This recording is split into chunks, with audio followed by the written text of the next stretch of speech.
উনি কিছু কথা বলেছেন, কথাগুলো অবশ্যই মনোযোগ দিয়ে শুনে যাবেন। আগে ওনার কথাগুলো শুনেন। যে ত্রয়োদশ জাতীয় সংসদের যে সিসি যে প্রজ্ঞাপন জারি করা, সেখানে বলা হয়েছে জাতীয় সংসদ নির্বাচন।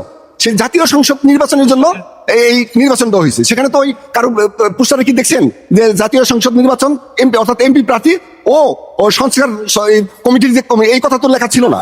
আর সংবিধান ওইটা করতে গেলে সংবিধান সংশোধন করতে হবে। সংবিধান সংশোধন না করেই মানে ওই যে সংস্কার কমিটির যে কথাটা সেটা তো আসতে পারে না, সেটা হলো সংবিধান বহির্ভূত। এটা বিএনপির যে সিদ্ধান্ত 100% সঠিক, এবং 100% সঠিক এই জন্য বিএনপি প্রথম থেকে বলে আসছে যে আমরা সংবিধানের বাইরে কোনো কিছু করবো না। পাশাপাশি এই কথাটাও বলছে যে আমাদের স্বাক্ষরিত অর্থাৎ বিএনপি যারা স্বাক্ষর করছে সেই সংস্কার বিএনপি অবশ্যই করবে। এবং এইখানে যে কথাটা আপনি তুলছেন যে সংস্কার কমিটি যারা করবে, এখানে বিএনপি নোট অফ ডিসেন্ট দেওয়া ছিল। সুতরাং বিএনপি যারা নোট অফ ডিসেন্ট দিছে সেটা তো করবে। বিএনপি বলছে যে আমরা যা স্বাক্ষর করছি সেটা সংস্কার করব, আর সেটা হলো সংবিধানের মধ্যে থেকে। আর ওনার ইচ্ছা মতো মানে সংবিধানের বাইরে যায় কোনো কিছু করা, এটা তো সম্ভব না। এবং বিএনপির এই সিদ্ধান্ত আমি সাধারণ মানুষ হিসেবে মনে করি 100% সঠিক।